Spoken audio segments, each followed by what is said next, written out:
कभी भी दूसरों का बुरा नहीं करना चाहिए। मूर्ख राजा और चतुर मंत्री की कहानी। कई सालों पहले नदी के किनारे पर एक दियत्स नामक नगरी हुआ करती थी। इस नगरी में शासन करने वाला राजा बहुत ही मूर्ख था, वहीं राजा का मंत्री बहुत चतुर था। एक दिन शाम के समय राजा और मंत्री दोनों नदी किनारे टहलते हुए शाम का आनंद ले रहे थे। तभी राजा ने मंत्री से एक सवाल पूछा, क्या तुम बता सकते हो कि यह नदी किस दिशा में और कहाँ तक बहकर जाती है? मंत्री ने राजा को तुरंत जवाब देते हुए कहा कि यह नदी पूर्व दिशा की ओर बहती है और यह पूर्व देश तक जाती है। इस पर राजा ने कहा कि वह नहीं चाहता कि हमारे देश का पानी पूरब के देशवासी इस्तेमाल करें। राजा ने मंत्री को नदी का पानी रोकने के लिए दीवार खड़ी करने का आदेश दिया। मंत्री ने राजा से कहा कि ऐसा करने पर हमारा ही नुकसान होगा। राजा ने गुस्से में कहा कि पानी हमारा है और पूरब देश वाले मुफ्त में इसका इस्तेमाल कर रहे हैं और तुम बोल रहे हो कि हमारा नुकसान होगा।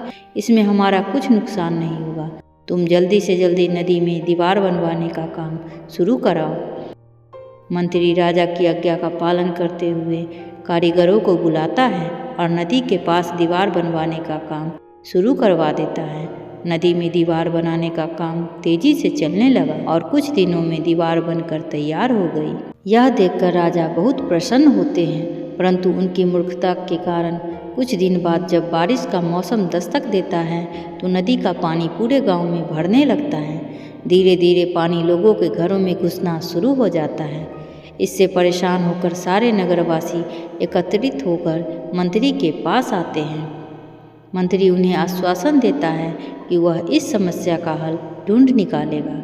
लोगों की परेशानी सुनकर मंत्री समाधान निकालने के लिए एक योजना बनाता है। उन्होंने राजमहल में समय को बताने के लिए घंटा बजाने वाले शख्स को इसमें शामिल करता है।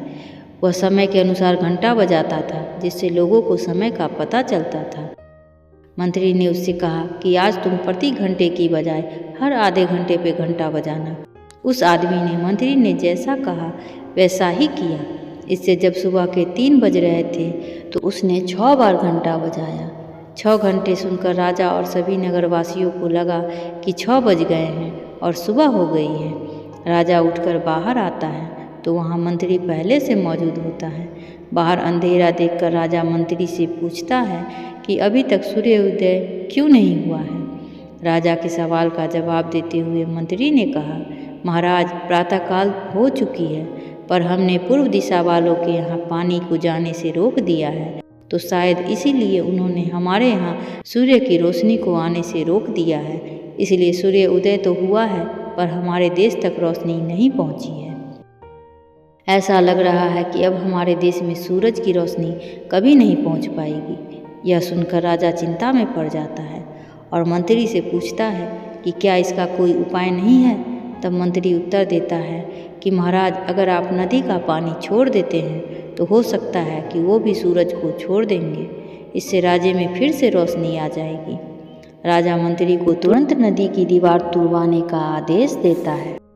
मंत्री कारीगरों को नदी पर ले जाकर उन्हें दीवार तोड़ने के लिए कहता है। कुछ घंटों में कारीगरों ने दीवार गिरा दी और तब तक सूरज के निकलने का समय भी हो गया था।